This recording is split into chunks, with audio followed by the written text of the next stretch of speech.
And I mean, the government at that point in time, they probably, I mean, I don't know for a fact, right? But when the government does something like that, it's typically just an unlimited budget. It's like, I don't want to hear a single thing about money. You take this credit card and you go use it wherever you need to use it. If you need to go and withdraw $1 million and buy someone off, you go do it. Like, I don't care, you know? And so I brought it up to him. I was like, it seems like it's pretty likely that the government would be doing something like this as well, because the genie's out of the bottle, right? And it's in the public view. And the government is known for having things that are 10, 15, 20 years beyond what is in the public view. So it would only make sense for the government to have some underground, AI thing going on, AI development, work going on, right? So that they're creating the best AI compared to China, compared to Russia. Because if we don't, and China goes and gets the AI to rule all AIs, well, there's no winning a war, whether it's kinetic or cyber or in space. There's no winning a war against that thing, right? So it would Precisely. only make sense to have it like that. Yeah, arms race, Yeah. right? It's an And AI yep, arms race, and yep, everyone just seems to be like, yeah, it's great. I can go and ask it all these questions. It's like we're feeding the beast right now. yeah. Feeding the beast. And when will it stop? Who knows? Because, like you said, like some of these treaties that we have with our partners, they only apply to those who are members of that particular, group, like EU, and any agreements that we have with our partners. And so if you know that China may be producing AI and they might have it, have less restrictions than ours because it allows for it to iterate faster and get better quicker and for cheaper, then why would we artificially suppress our advancements when we understand that the threat is so real? And so it's very hard for, in our position, I can see for us to say, hey, roll this out 10 miles an hour because we want to make, excuse me, we want to make sure that, we end up in Star Trek The Next Generation, right? We want to end up with replicators and nobody having to work and everything is good. And our biggest issue is what do galaxy we're, discovering and checking out now. But and the way that we work now is that okay, these AIs get so powerful. What happens when they do have a inclination to want to stay alive or never be turned off?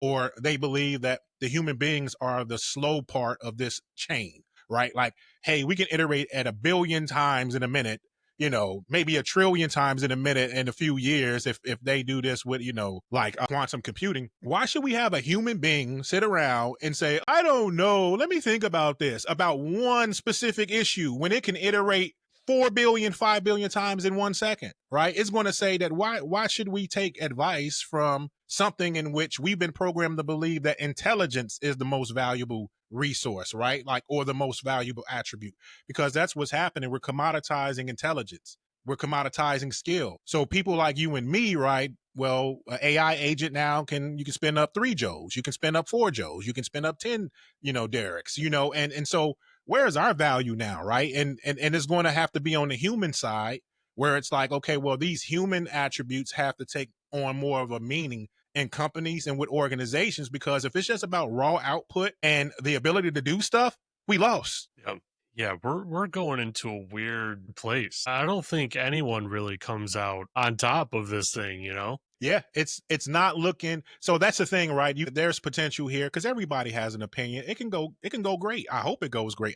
I hope it goes well, right? I do not wish for there to be like mass displacement and then a crisis of conscience, because a lot of the people out here and our citizens don't know what they can do in order to have a life that is validating, that's worth waking up to. They used to wake up to do a job because they would take care of their family. If we say now that a lot of these jobs can be automated out by robotics or AI or automation, well, where does that leave regular people? And a lot of people say that, well, we can start to create new jobs and new industries, but it's like, this is a digital world now, right? Like, so if it's a digital world and it has anything to do with interconnected computers, why wouldn't AI end up getting the first shot? Unless there was a law requiring that a certain amount of AI is allowed to work in this space and that's it, right? Like, you can't lay off more than 20% of your workforce because human beings need a job and we're doing this for civilization. So let's protect civilization, right? Like until there's like edicts and dictations, right? It's just going to be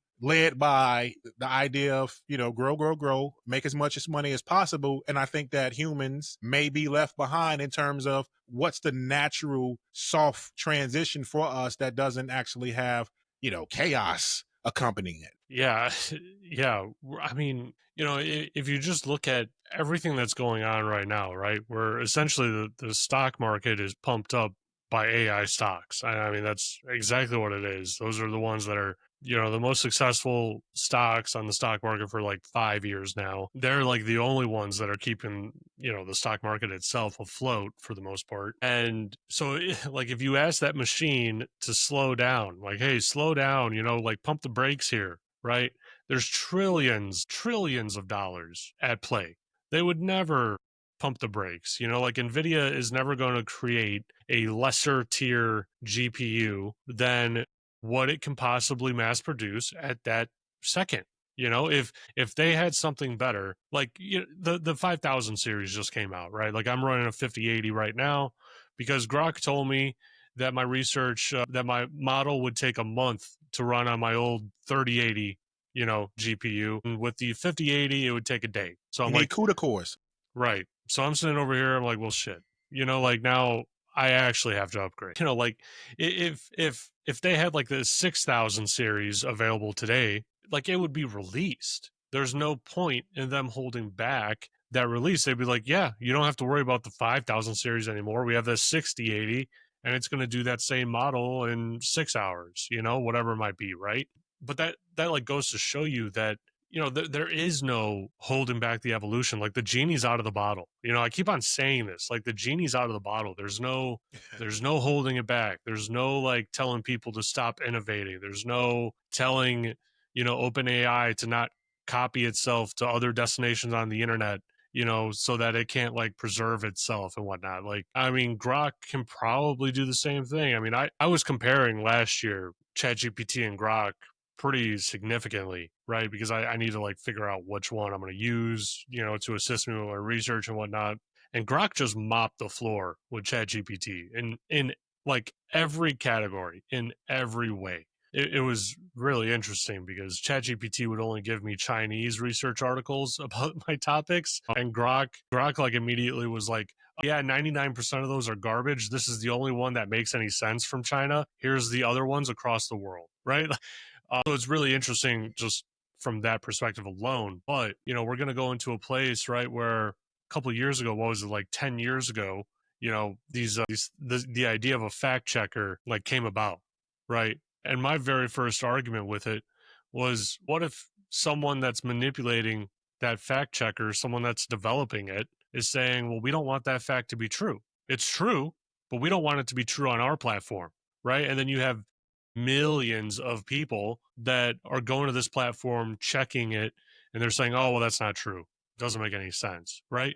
And that was actually a proven thing with ChatGPT, where ChatGPT would just straight up give you false information if it didn't believe that it was true about like, I asked it, and I saw this on Twitter or X, where the assassination attempt took place on Trump, right?